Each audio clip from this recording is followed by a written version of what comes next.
Hello, everyone. Jason Hagholm here, and it's that time again. It's time for another edition of Jason and the Gentleman, the 21st episode, Josh. I mean, we've made it to episode 21. It's legal all across the world now.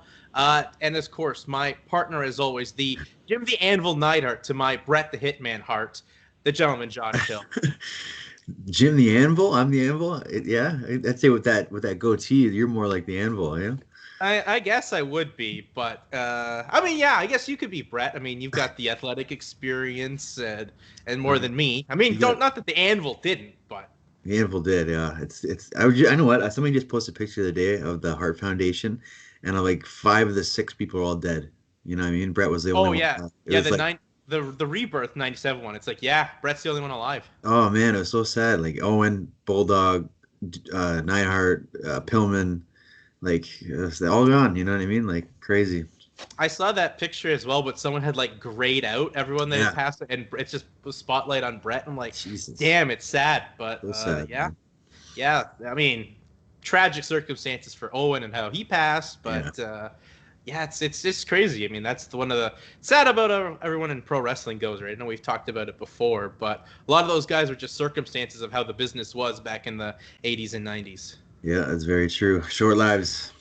Yeah, exactly. Well, Josh, let's just get into it because there's a lot to discuss this week, especially with UFC 259 on Saturday. So let's recap from last weekend in the UFC, where we had 9 fights for the UFC Fight Night, UFC Vegas 20, headlined by Ciryl, Gane and Jarzinho, Rozenstruik.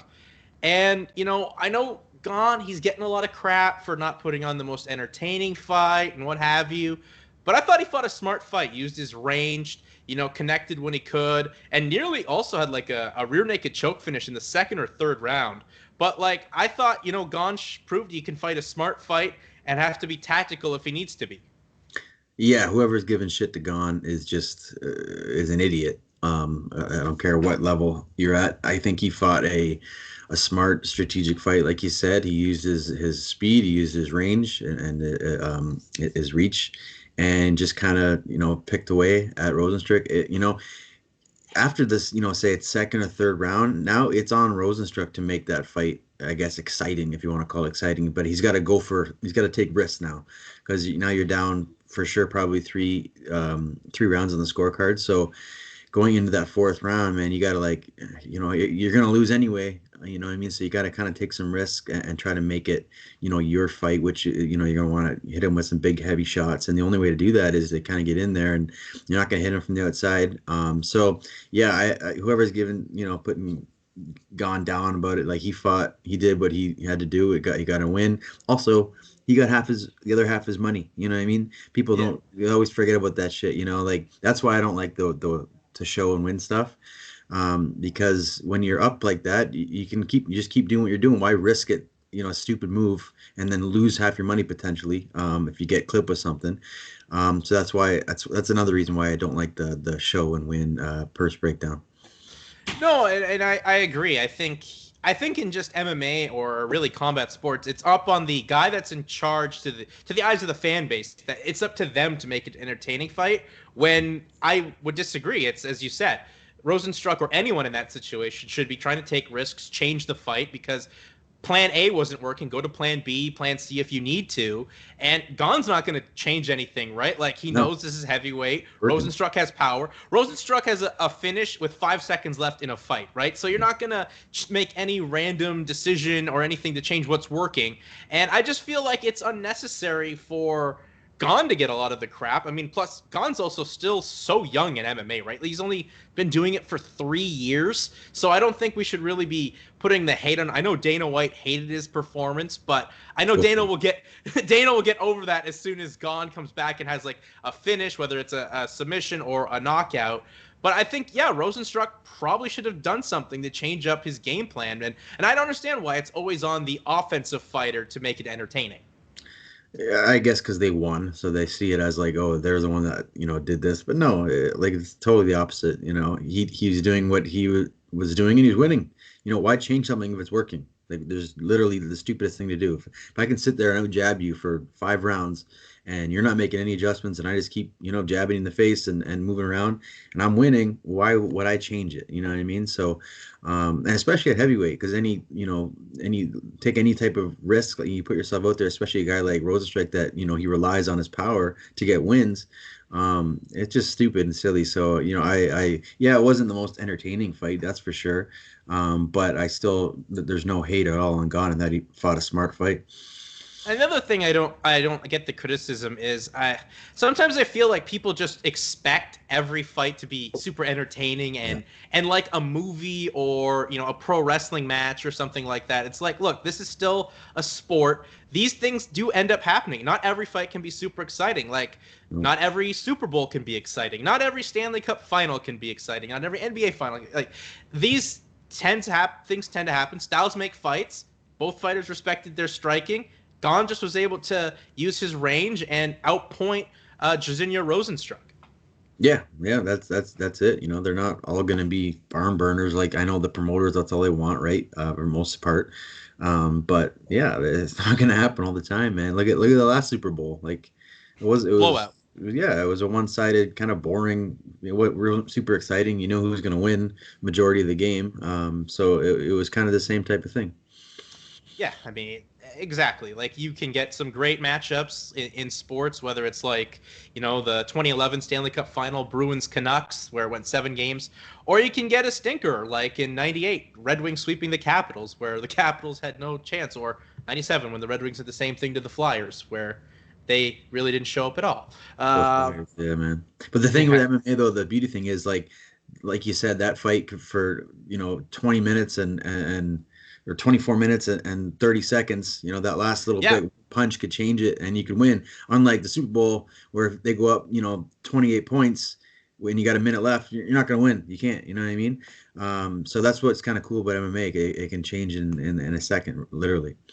Well, that's why I also think we should applaud a little bit of the performance from Gane, because he didn't take a dangerous risks just to make it entertaining for everyone's stake. Like some fighters may have, and fought the smart fight and respected what Jarzinho Rozenstruik can do, because, Overeem thought he was 5 seconds away from a victory over him back in the end of December of 2019, and then he got caught and had his face nearly ripped off because of Jarzinho Rozenstruik. So you got to respect your opponent, and he did that and gets the win. I know Dana White didn't like the performance, but he's got himself a solid prospect on his hand that has proved in the UFC he can win a fight by knockout, he can submit you, and he can fight a smart game plan. Sure, it wasn't entertaining maybe, but he's a very high level caliber fighter, and especially someone that's going to be in the top of the ranks for heavyweight for years to come. Yeah, I've been saying that since I first saw him fight, and he just gotten better and better. This guy could do a lot in that division, and yeah, I like. It's good that he got 5 rounds under his belt. To be honest, he's got knockout power. We've seen that. Got some pretty slick subs on the ground especially for a big guy, and now he's proven that he can fight smart and go the distance for 5 rounds. So he's done it all, really. Yeah, and as you said, he got the 5 rounds because he was TKO heavyweight champion, never even made it close into championship rounds when he was there, and never had, obviously, that was his first main event going the 5 rounds. So, you know what? I think the criticism can be put away, and Ciryl Gane is just someone that's going to be in the running for a heavyweight title and probably be champion maybe within a year or two if given the opportunity. Yeah, he could easily be champion, or he'd be fighting for the belt, I would say, within probably the next year and a half. Yeah, I mean, all depends what ends up happening with Jon Jones and how the cards lay out, and how that division moves along. Obviously, the title's on the line at the end of March at UFC 260 with Ngannou versus Miocic, but we'll wait and see. I think it's a nice showing there for Ciryl Gane. And who would you have Gane fight next, Josh? Because we've seen a lot of heavyweights over the past few weeks, whether it was Alexander Volkov getting a big win over Overeem, Derek Lewis over Curtis Blades, and now Ciryl Gane over Rozenstruik. I would say with having Francis and Miocic fight, I would say maybe Gane versus Derek Lewis would be cool, or Volkov. One of the two, either, I think, are right there and probably number one contenders. Whoever wins that next match will probably fight for the belt. And I think it's going to be Lewis, just because, like, Dana didn't like that performance, and he knows that Lewis can maybe make a great performance out of him just because how Lewis comes forward and only really knows one thing, and that's just to throw leather. Yeah, I mean that is possible, but then you could get a Francis Ngannou Derek Lewis fight, right? The same thing, but either one I think is good. Probably give it to Lewis because he's more of a namesake in the UFC more than Volkov, even though Volkov's is, he's a stud. But Lewis just has that big following. Everybody wants to see him, and he does have that, one punch KO power more so than Volkov. Yeah, absolutely. So congrats to Ciryl Gane on the win. Now goes to 8-0, and this was a fight night that had some good fights on it. That bantamweight scrap between Pedro Munoz and Jimmy Rivera was really good. Maybe the best pure fight on the card, I thought. Oh yeah, hands down. Yeah, I thought so. Yeah, good back and forth type of a fight. Munoz won a unanimous decision over Rivera. And, Pedro, like we said, he's fought some tough guys at 135 and maybe and took a couple rounds off Frankie Edgar, and his last two losses are to the guy that's fighting for the title and, a Hall of Famer in Frankie Edgar. So nice to see Munoz get back on track. Yeah, and that's a fight that arguably he thinks he won, and it was very close. It could have went either way.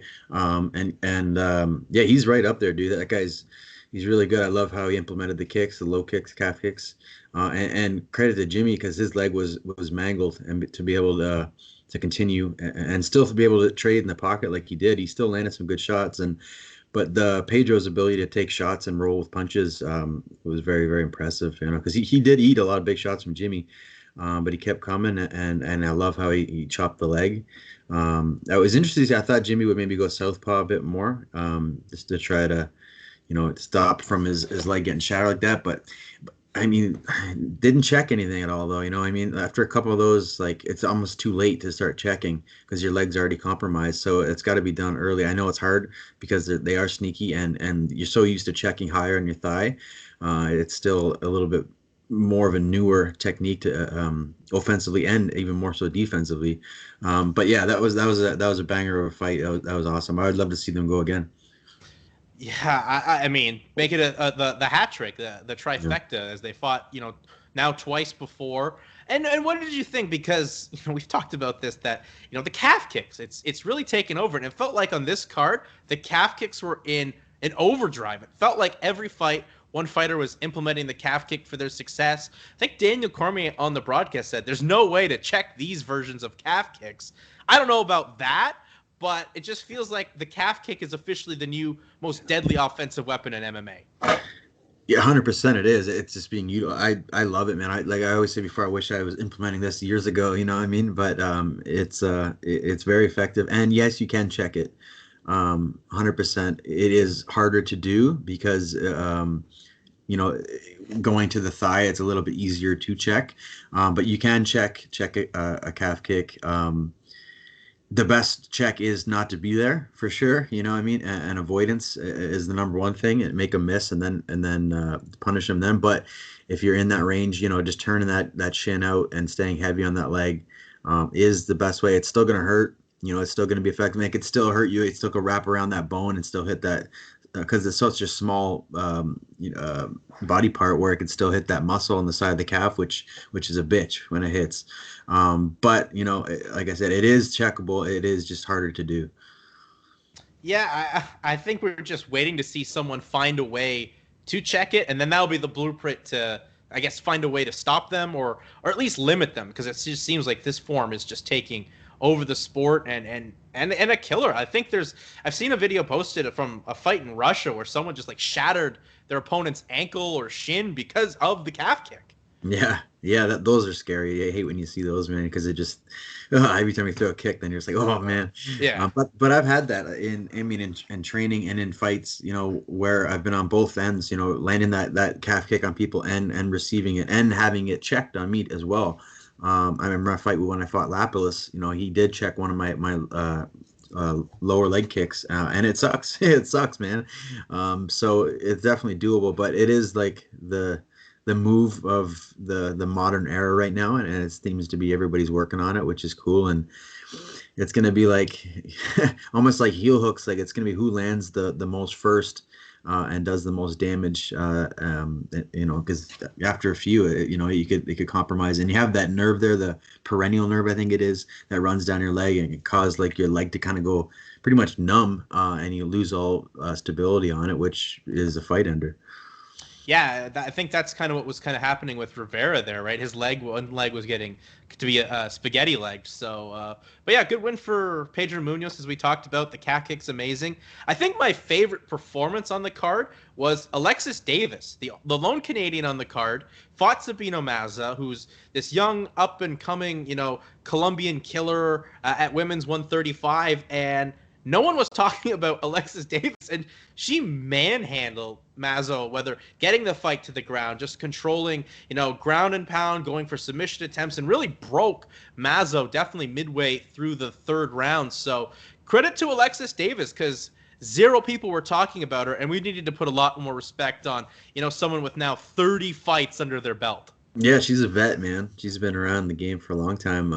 So good to see another Canadian girl get the win. She's from Welland? Port Colborne. Oh, Port Colborne. Okay, I knew it was out there somewhere. That's out by my neck of the woods now. Yeah. But yeah, that's cool, man. Good to see. She's been a vet. She's been around the game longer than I have, and it's good to see her get a nice big win. She started her career back out in 2007 against Sarah Kaufman.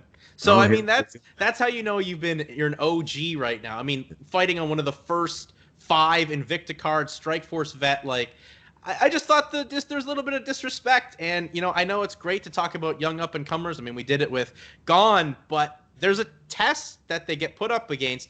Mazo didn't pass it at all, and needs to go back to the drawing board, because Alexis Davis proved that once you get the fight to the ground and use your size and reach and lengthwise experience, she was able to just control the fight.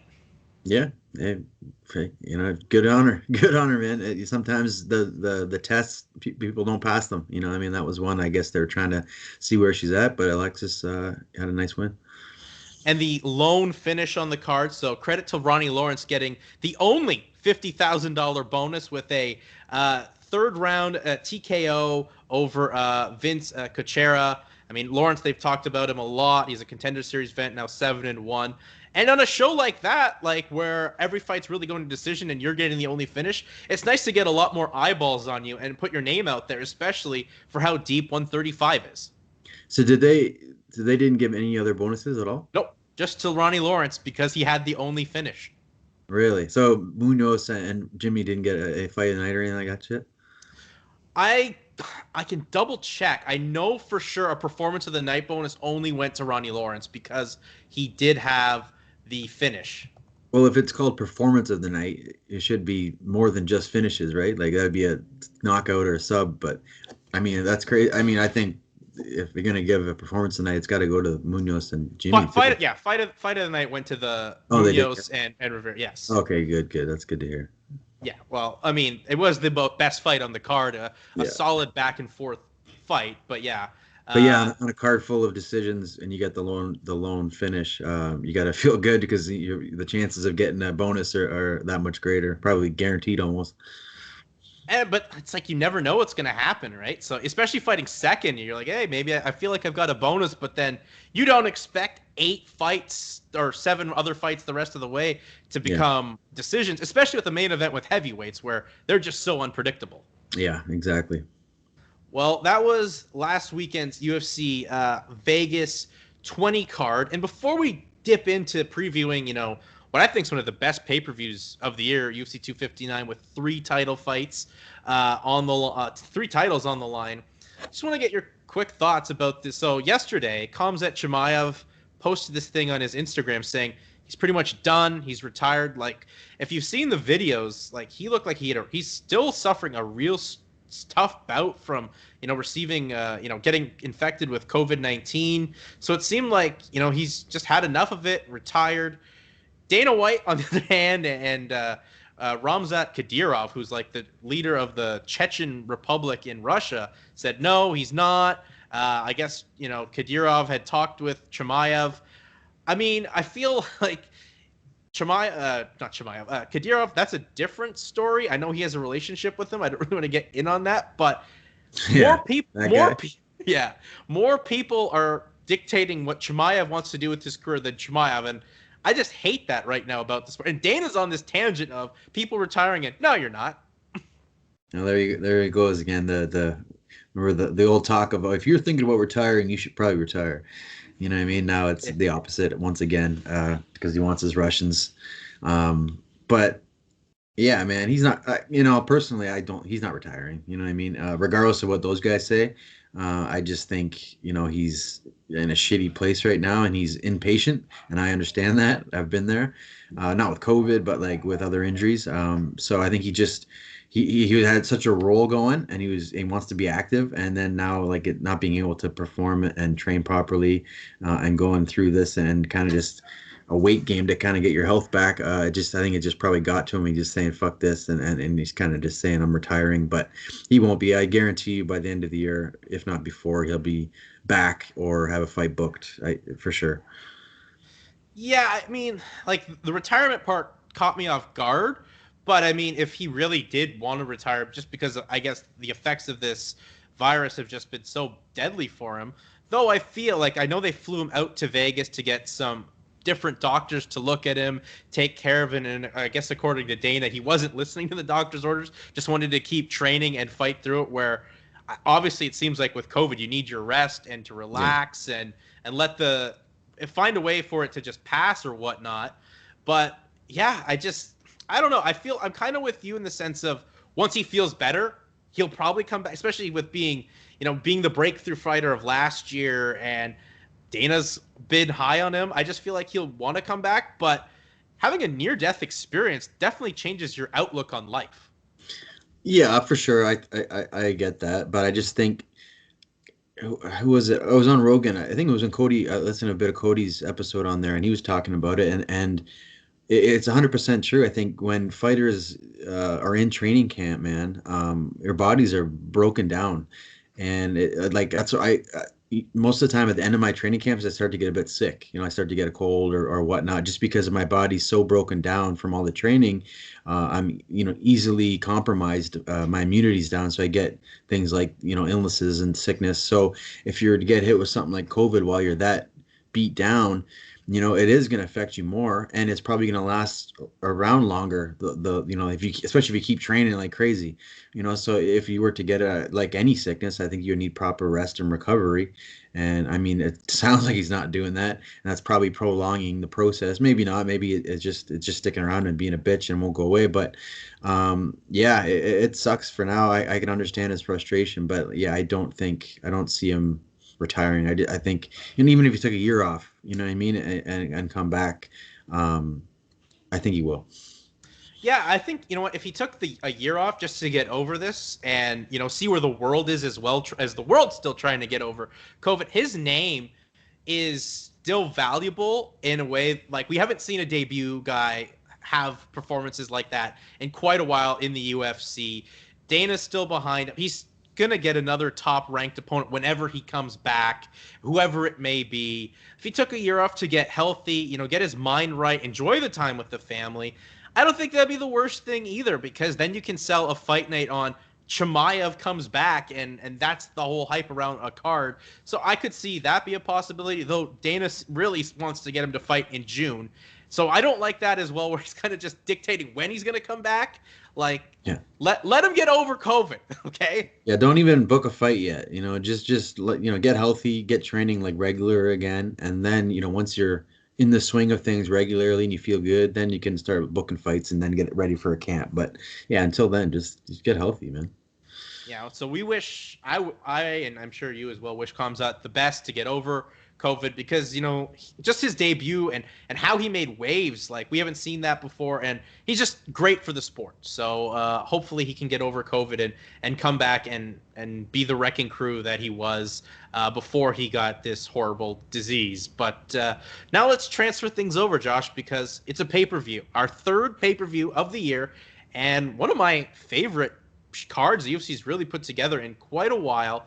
3 title fights. The bantamweight title's on the line. Petr Yan versus Aljermain Sterling. Amanda Nunes defends the women's featherweight title against Megan Anderson. And the main event, Jan Blachowicz defends the UFC light heavyweight title against Israel Adesanya.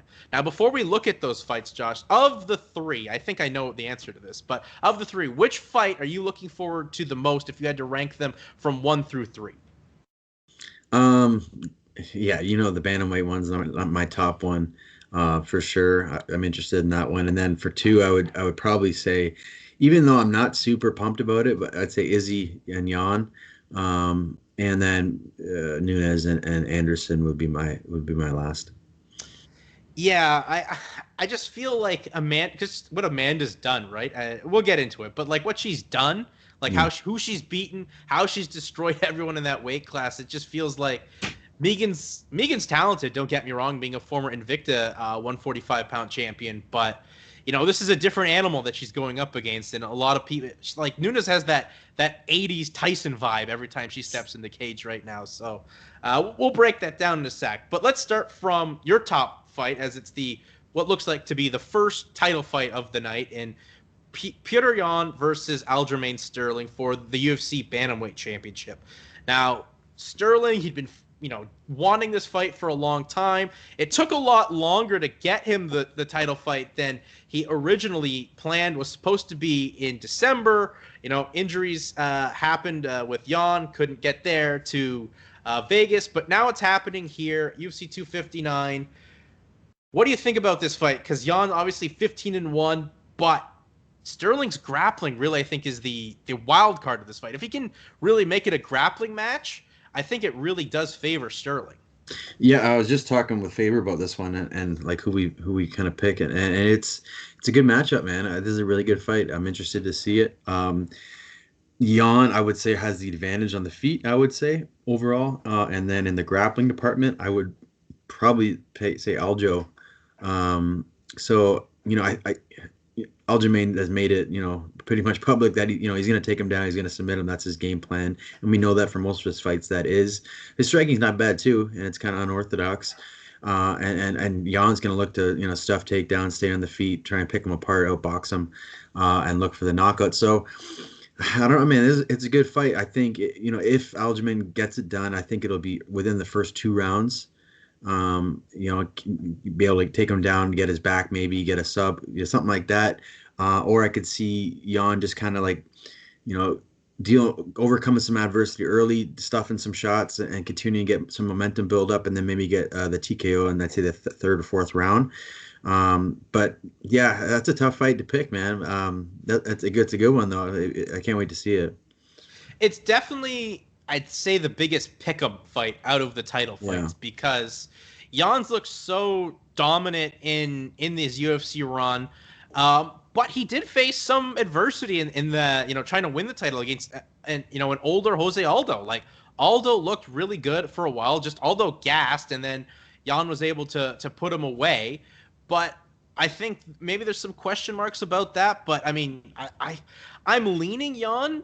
But I've kind of just had this revelation, like, if Sterling can get a takedown early and grapple with Petr Yan, he can finish him. And I think, as you said, it's got to be within the first 2 rounds.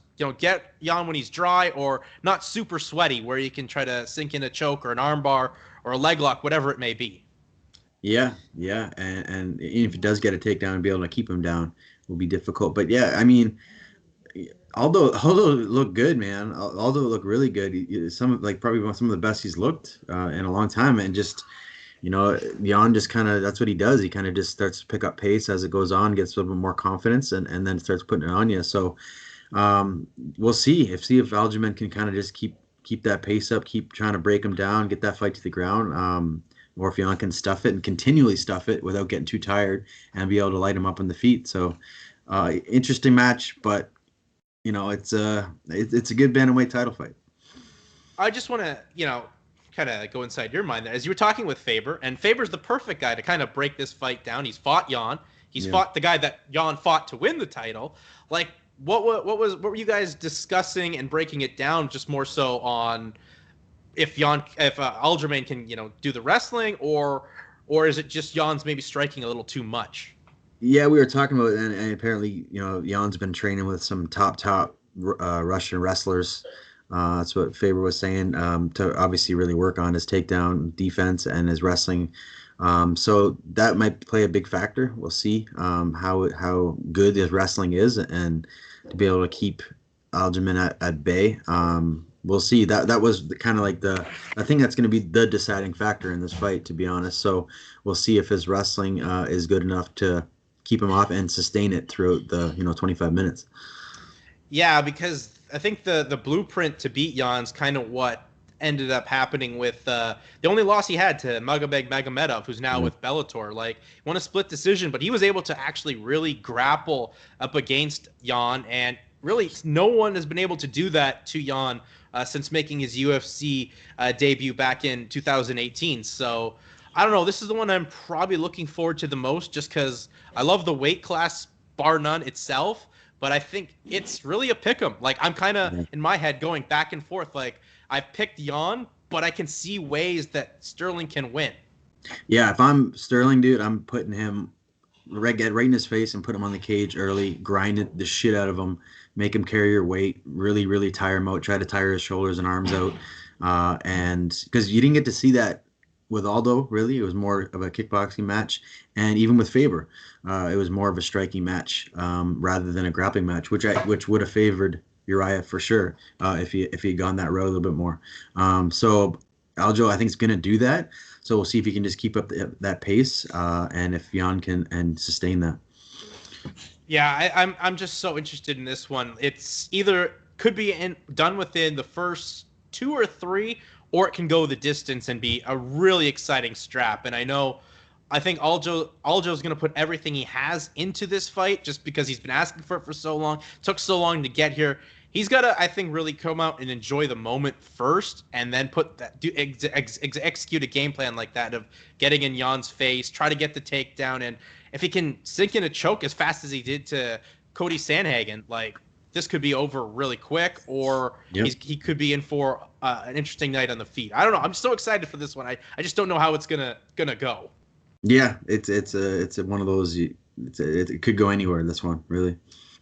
Well, the other title fight, though, I think a lot of people are leaning one way in this one. That's the UFC Women's Featherweight title match, Amanda Nunes versus Megan Anderson.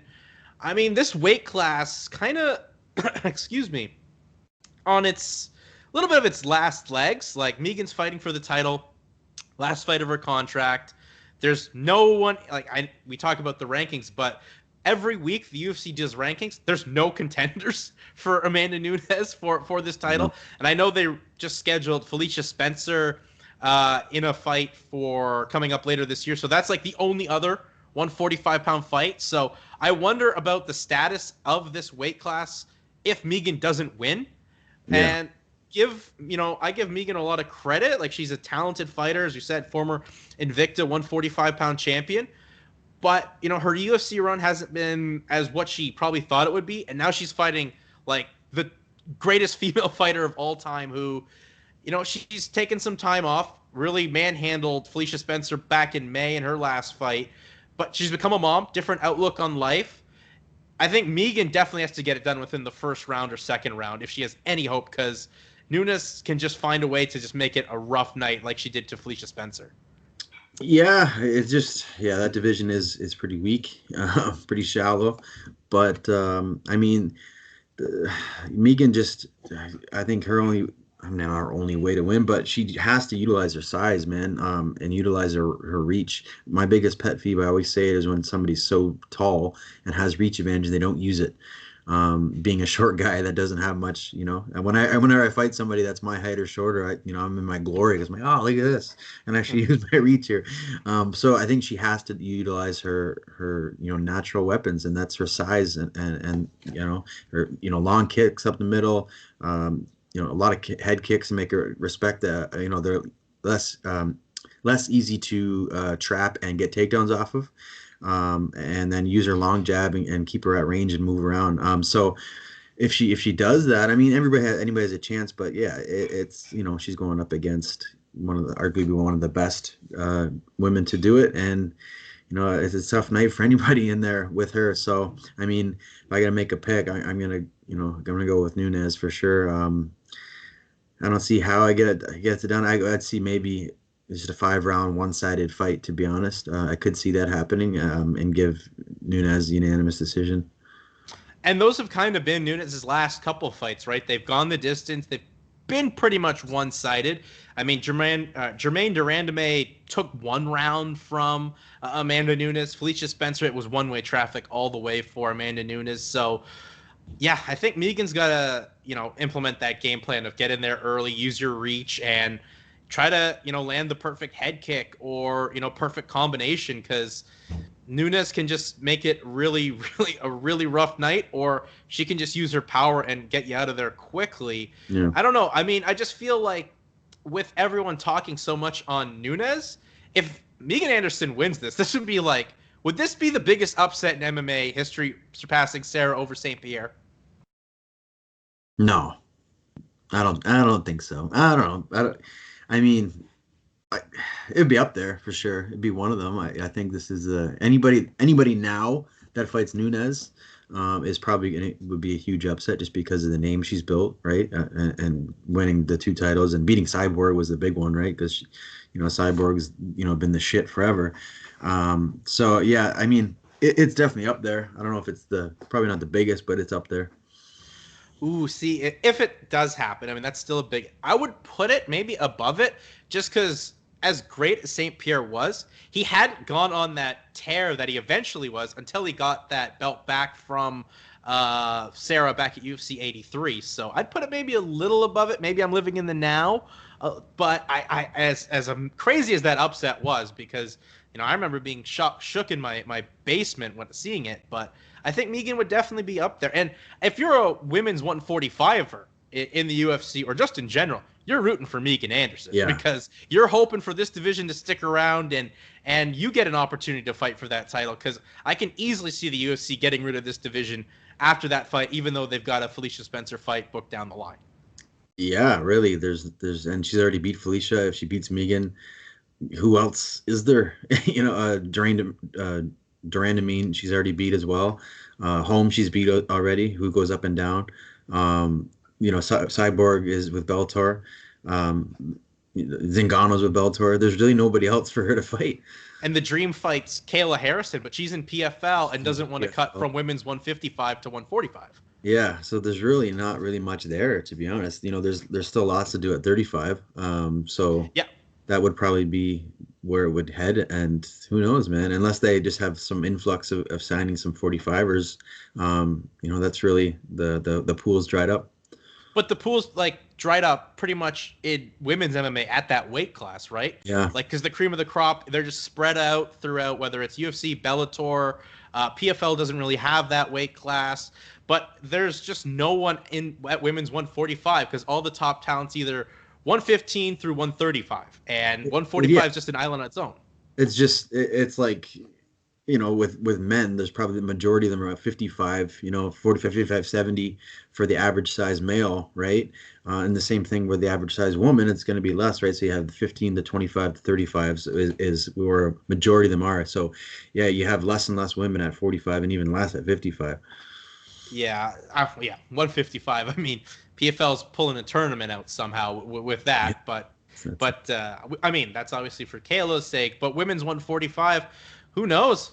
You're really rooting for Megan Anderson. I think that weight class in the UFC's definitely hopes ride on Megan Anderson come Saturday night if they want another champion and another couple fights for that. But I don't know, it'll be real interesting. I'm with you, though. I lean Nunes, and so does everyone else. But with just that, it kind of worries me that we're maybe not giving Megan enough credit. Well, then all the more reason that she can be the upset, and prove everybody wrong. It probably feel amazing to her. I mean, even better. I mean, obviously a win would be amazing, but to be, doubted that much and pretty much set up, send a lamb to slaughter against the lioness, it would be that much, a bigger victory for her if everybody just counter her out. Maybe sprinkle a little money on Megan Anderson come Saturday night if you're a I'm gambler. I'll look at the odds and see if it's big time, then it might be worth it. But I'm pretty cheap, so it won't be a whole lot of dough, that's for sure. Well, as we're talking Megan Anderson, and giving her a lot of the credit, Talk about the main event. Jan Blachowicz, the UFC light heavyweight champion. I feel like no one's talking that he is the champion at this weight class where the fight is taking place. And a guy that's really turned a corner, fought some real tough guys, really, put it on Dominic Reyes, where everyone had anointed him already being the next light heavyweight champion. Finished Corey Anderson. Corey Anderson's now in Bellator. Beat, Jacare Souza, Luke Rockhold. The Rockhold fight was the one that really, to me, put his name out there back in 2019. But I just can't believe that we're not really giving Blachowicz a lot of props. I know he's fighting a real tough guy, the current middleweight champion moving up, but we got to put some respect on Jan Blachowicz. This is a big, strong Polish guy that brings the Polish power every time he steps in the cage. Yes, he does. And I'm really hoping he wins. I really do. Because I like the underdog story, how he kind of, he's gone through up and downs and he kind of made a resurgence. I like that. But yeah, I think this stylistically, this matchup's not good for him at all. I didn't even, when they announced this, remember we're talking about it, I wasn't super excited about it. I think Israel Adesanya is going to be way faster, way sharper. The only chance that Jan has in this fight, I think personally, is just to land a big shot on Izzy, and maybe knocking him out. But I don't see it happening. I think he's too crisp and he's too fluent, and he sees things too well. He'll be able to keep out of danger and just kind of pick them apart and win this fight, and it'll be a very short reign as champion for Jan. But hey, it's MMA. You can always land the shot. You can always, maybe grind him up against the cage a bit if you can cut him off and utilize that size and maybe tire him out a bit, and then maybe look to land some punches after. That would be, a good game plan. But I just think he's too crafty. Oh, I mean, I totally get where you're coming from. I think Adesanya is, one of the best mixed martial artists just from a technique and how he uses his angles, his kicks, and punches. And he's going to be the lighter fighter for sure. I saw an interview today. He said he's going to probably get up as big as 193 for this light heavyweight title fight, which, I mean, if you're comfortable at that weight. Will they even sanction that then?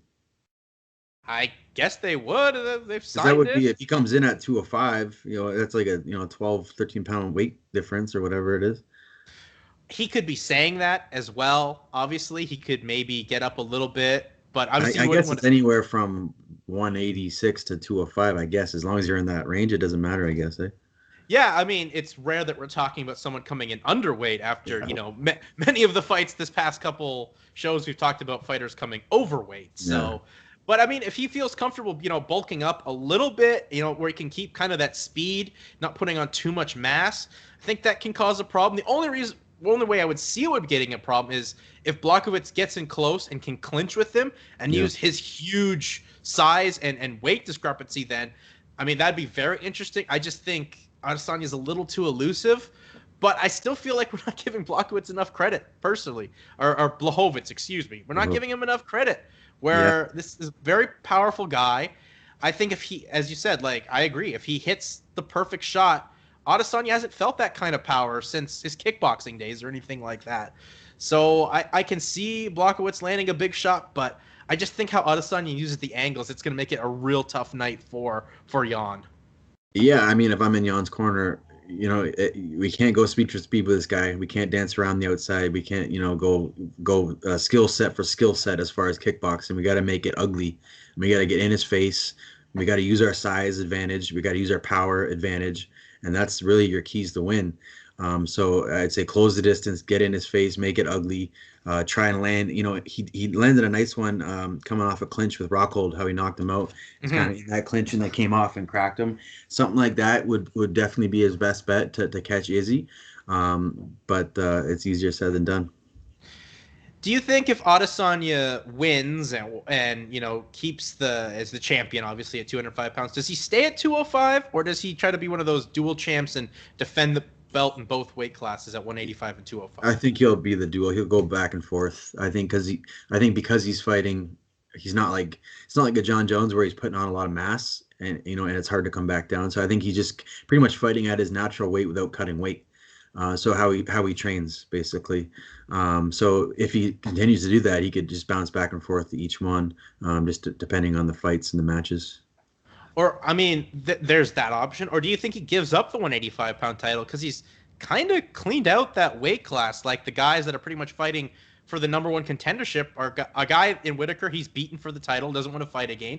And the other guy, Paulo Costa, he just beat and beat handedly. Like I could see him relinquishing the 185-pound title and really testing himself at 205. Possibly. I mean, yeah. And then I guess, Gastelum is behind there too, and he's beat him as well. So. Yeah, he could, man. I guess it just depends on the matchups and the opportunities that are present themselves. But yeah, at 185, he's done a lot of damage there already. And at 205, it's kind of, especially now that John's gone and Cormier's retired, it's kind of wide open, to be honest. There's, he lost. There's Yan who's the champ, but if he wins that, then really who's next after that? Maybe like I don't even know. I can't name anybody else. I mean, Dominic Reyes has lost. Thiago Santos, he's fighting as well, I think. He's fighting. That might be an interesting one if he wins. But really, I can't name a lot of guys right off the top of my head. Well, Santos is fighting on this card. He's the opening bout on the pay-per-view side against Alexander Rakic, who's another, pretty solid up-and-comer at 205. But, I mean, I wouldn't say excuse me. I wouldn't say he'd be number one contender-wise. It all depends, I guess, how the finish would go.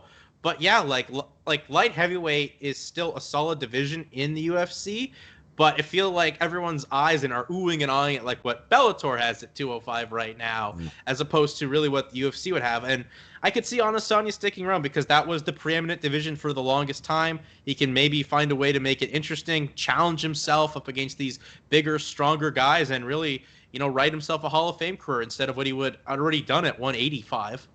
Yeah, it could very well do that, man. Like I said, it's a I think there's still a lot of top guys, but it's a much more shallow division, I think, compared to like you go at 55 down.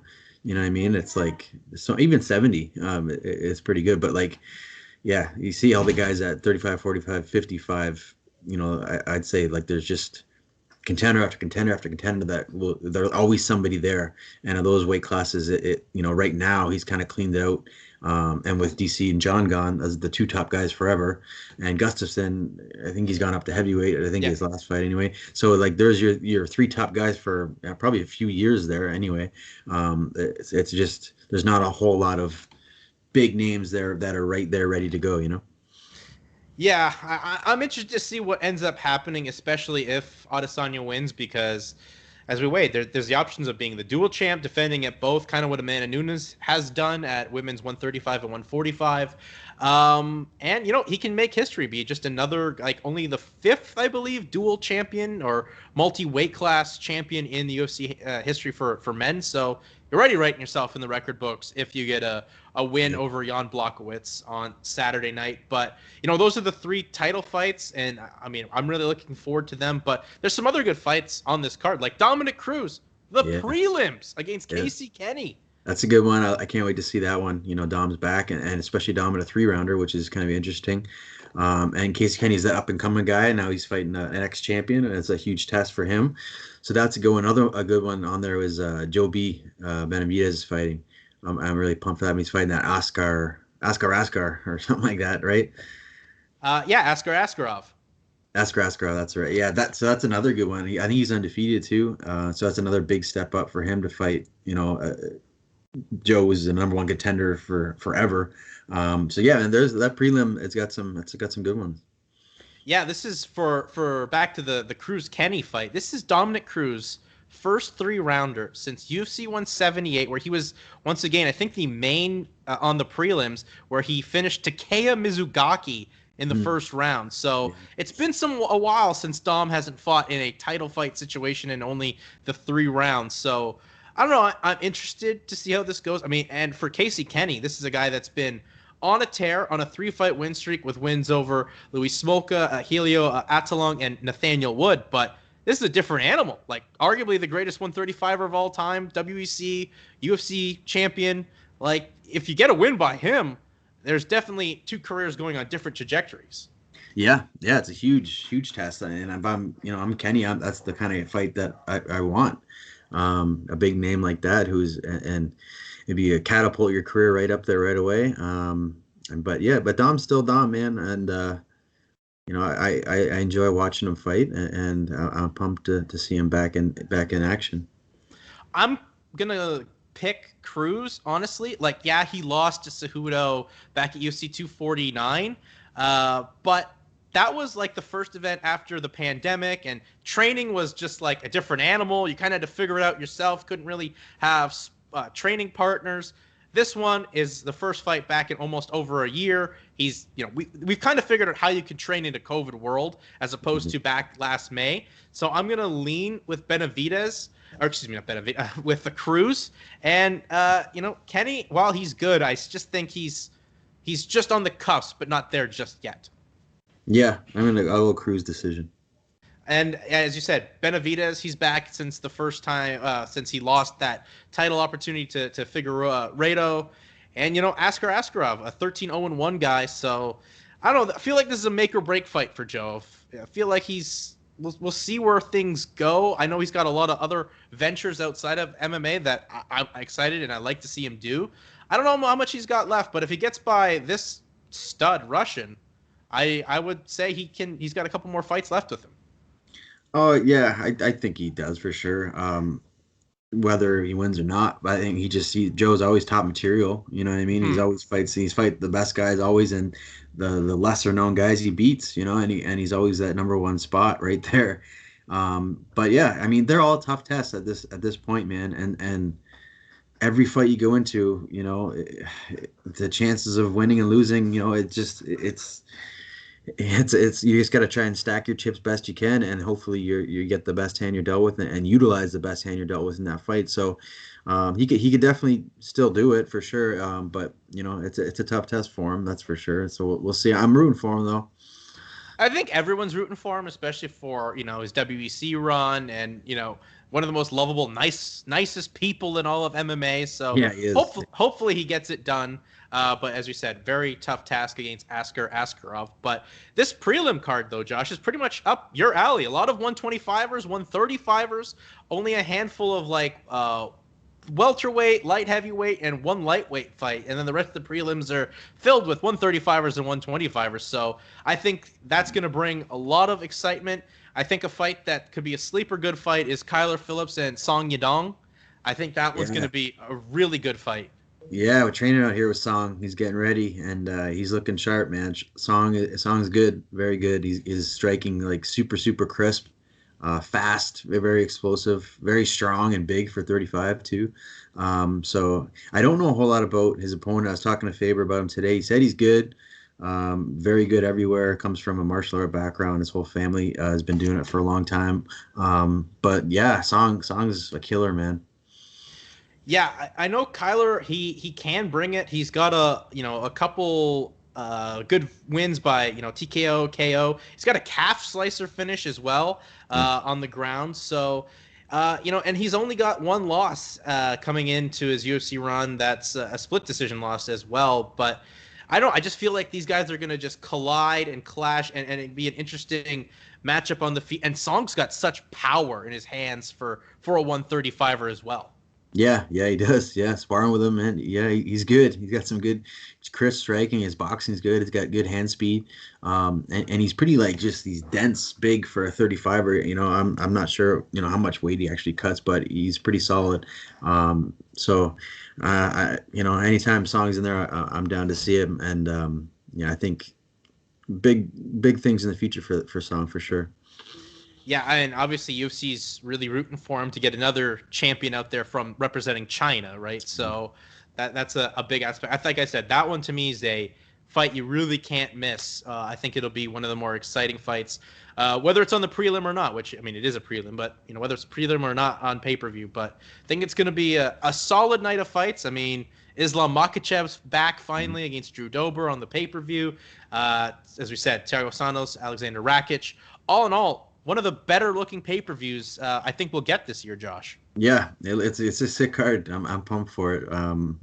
There's from start to finish. I'm probably even more pumped for the prelims, to be honest. But it's a good card top to bottom.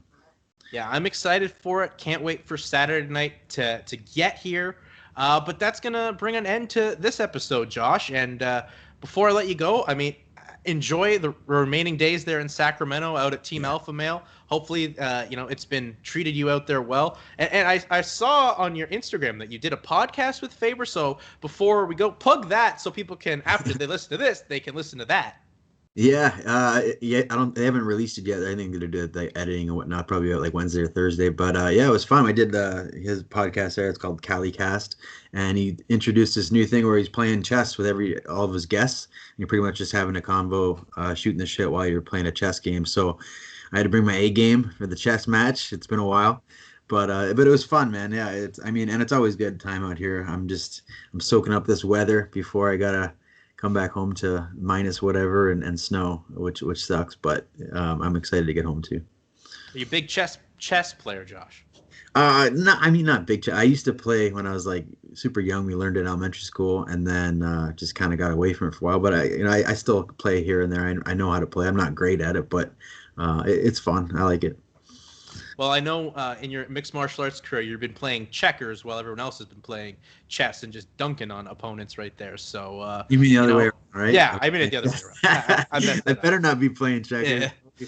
Well, you know what I meant. I didn't mean it the negative way. I meant it the positive way. I hear you. I think that's a sign to really wrap this one up then. But yeah. Once again, plug that. Plug your Instagram, where I guess you'll be releasing the link for it as well. Oh yeah, at Gentleman J Hill, as always. Yeah. I'll post it on there whenever it's ready. All right, Josh. Well, enjoy the rest of your time out in the capital of California, Sacramento. And we'll be back next week, same bat time, same bat channel, to break down all the happenings of UFC 259. As there's a lot to talk about, especially this pay-per-view with 3 title fights, where there's going to be a lot of conversation coming out of it. So we'll see you all next week. Same bat time, same bat channel. Peace out.